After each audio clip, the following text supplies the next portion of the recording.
Hi, welcome to Orchestration Minute, where we take a brief but detailed look at some of the various orchestration techniques used throughout classical repertoire so that you might be able to add them to your tool belt as a composer or orchestrator. Some instrument groups are better suited for certain things than others. This is hopefully one of the very first things we learn in orchestration because it's pretty important. While we want to avoid condemning certain instruments entirely to one role, please let the tuba stop playing whole notes.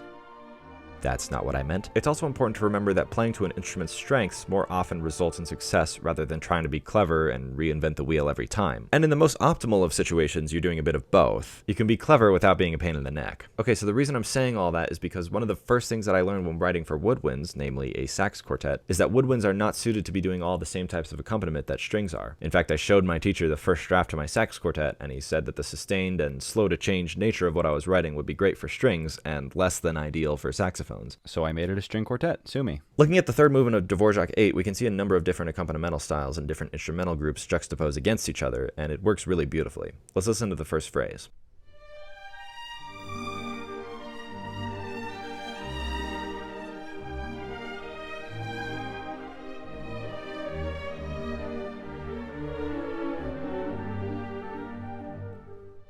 So you can see that in the strings, we have the second violin, cello, and bass all doing this pizzicato accompaniment that just punctuates the beats. And in the violas, you've got sustained harmony, something that the strings can do just fine. Look at the violas again.